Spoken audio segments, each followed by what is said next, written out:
Bienvenue dans cette édition spéciale du journal consacrée à la 21e conférence de l'ONU sur les changements climatiques, la COP 21, qui aura lieu au Bourget, près de Paris. 138 dirigeants de la planète sont invités, dont le président chinois Xi Jinping. 18 ans après la conférence de Kyoto, cette nouvelle rencontre devra permettre d'obtenir un engagement contraignant sur la réduction des émissions de gaz à effet de serre dans le monde. Cependant, même si l'avenir de la planète et de ses habitants est en jeu, il ne sera pas facile de décrocher un accord de la part de l'ensemble des nations impliquées. Tout à l'heure, M. Xi Jinping donnera un discours dans lequel il rappellera la position de la Chine et donnera des conseils pour lutter contre les changements climatiques. Nous l'écouterons en direct tout à l'heure.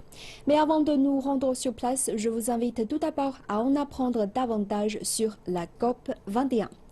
Une brève cérémonie d'ouverture a été organisée pour la conférence des dirigeants. C'est la première activité de la conférence sur le climat de cette année. L'événement a été présidé par le président français François Hollande. Le secrétaire général des Nations Unies, Ban Ki-moon, a également fait un discours. Une photo de groupe a été prise juste après l'ouverture de la conférence des dirigeants. Des représentants de 195 parties prenantes à la Convention climatique des Nations Unies sont présents dans la capitale française pour une conférence qui va durer 2 semaines et qui a pour but d'édifier un cadre réglementaire destiné à réduire les émissions de gaz à effet de serre et à limiter le réchauffement planétaire en dessous de 2 degrés Celsius.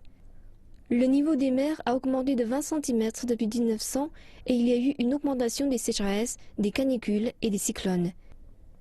La température globale sur la planète a augmenté d'1 degré depuis l'ère pré-industrielle et c'est principalement l'action de l'homme qui en est la cause. La limitation du réchauffement à 2 degrés ou à moins de 2 degrés est la priorité numéro 1 de la conférence COP 21 de Paris.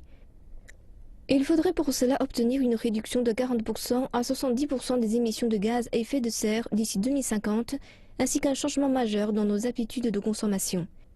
Les énergies fossiles, principale source d'émissions polluantes, représentent encore 80% de la production mondiale d'énergie.